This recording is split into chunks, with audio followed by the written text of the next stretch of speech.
ఇంటి నుంచి ఫలితాలు విడుదల చేస్తారా? ఎవరంటున్నారు? హరీష్ రావు అంటున్నారు.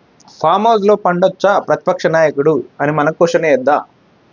పాపం కోడిగుడ్డు మీద ఈకలు పీకే కార్యక్రమమే తప్ప వీళ్ళు చేసేది ఏం లేదు. కాంగ్రెస్ ప్రభుత్వాన్ని ఈక కూడా పీకలేరు వీళ్ళు. ఇదా ప్రశ్నిస్తే? ఒక మంచి వ్యాలిడ్ ఏందా మీ భావ దరిద్రం పాడుగాను, చిన్నదేదో వెబ్‌సైట్ చిన్న రిలీజ్ ఉంటది. అది ఫలితాలను దాన్ని పట్టుకొని కూడా వీళ్ళు రాజకీయం చేస్తా ఉన్నారు. అట్లా అనుకుంటే గతంలో ఫామ్ హౌస్‌లో నుండి బయటికి రాలే కదా ముఖ్యమంత్రి ఉండి. కనీసం వారానికి 2 రోజులు కూడా హైదరాబాద్‌లో లేడు. ఆ ప్రగతి భవన్‌లో లేడు. పోయి అధికారులు ఫైళ్లు పట్టుకొని పోయి అక్కడికి పోయేది. ఎక్కడ farm house, Erravalli farm house పోయి అక్కడ రివ్యూలు, అక్కడ సమీక్షలు, అధికారులు, మంత్రులు, కలెక్టర్లు. మీ చరిత్ర ఏందో ఒక ఎదుటివారిని ప్రశ్నించేటప్పుడు మన చరిత్ర కూడా మనం తెలుసుకోవాలి. అసలు ఈ డైలాగ్ కాదు నువ్వు వాడాల్సిన డైలాగ్ ఏంటిదంటే, మాకో న్యాయము, మా మామకో న్యాయము, మీకో న్యాయమా?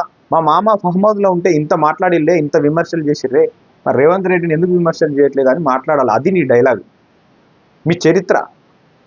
అయితే ఇంకేం చెప్తా ఉండు, ఇది సీఎం అహంభావానికి నిదర్శనం. సీఎం ఎక్కడ అహంభావం లేడైనా. మీ మామకు సీఎంగా ఉన్నప్పుడు మీడియాని ఇష్టం వచ్చినట్టు మాట్లాడుతుంది.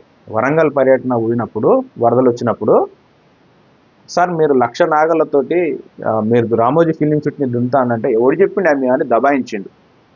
అది జనాలందరికీ తెలియదా? వాస్తవం అడిగిండు ఒక విలేకరి. రెండోది, సార్ 4 కోట్ల ప్రజల అభిప్రాయం ఏముందని చెప్పేసి, ఎవడా మీకు 4 కోట్లు అని చెప్పింది, ఎవడా మీకు చెప్పింది 4 కోట్లు అని, ఎన్నుకున్నది మమ్మల్ని మాకు తెలుసు అని చెప్పేసి ఇంకొక రిపోర్టర్ని దబాయించండి కేటీఆర్.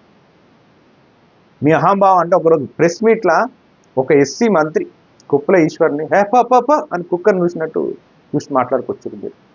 కలెక్టర్లు ఫామ్ హౌస్ ఫైల్ పట్టుకుని పోతారు. ఏ చిన్న కార్యక్రమం అది, చిన్న ఫలితాలు విడుదల చేసేది తిప్పి కొడితే 1,00,000 మందికి సంబంధించిన ఇష్యూ కూడా కాదు. దాన్ని పట్టుకొని ఆ కోడిగుడ్డు మీద ఈకలు వీకే కార్యక్రమం చేస్తూ ఉన్నారు. ఇప్పుడు కేసీఆర్ మనవడు హిమాంశు పోయి అక్కడ భద్రాచలంలో పోయి ఎట్లా తలంబరాలు ఇస్తాడు రాముల వారికి?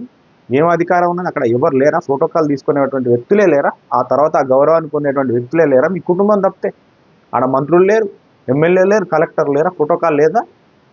మళ్ళీ కాళేశ్వరం ప్రాజెక్టుకు సంబంధించిన పోయి సమీక్షలు చేస్తారు, పర్యవేక్షణలు చేస్తారు ఆ హిమాంశు అనే వ్యక్తి. ఇది కదా మీ అహంభావం. ఈ అహంభావంతో కదా ఓడగొట్టింది. అంతేందుకు ఇప్పుడు ఇన్ని మాట్లాడుతున్నావు కదా నువ్వు, 2.5 లక్షల జీతం తీసుకొని ఫామ్ హౌస్లో ఉండొచ్చా? సరే, ముఖ్యమంత్రి అయితే ఫలితాలు విడుదల చేయొద్దు, ఆ ఫామ్ హౌస్ నుండి పాలన చేయొచ్చు, సెక్రటరీ రాకుండా చేయొచ్చు, అధికారులతోటి సమీక్ష చేయొచ్చు, కానీ చిన్న ఫలితాలు మాత్రం విడుదల చేయొచ్చు. ఇవన్నీ చిల్లర మాటలు.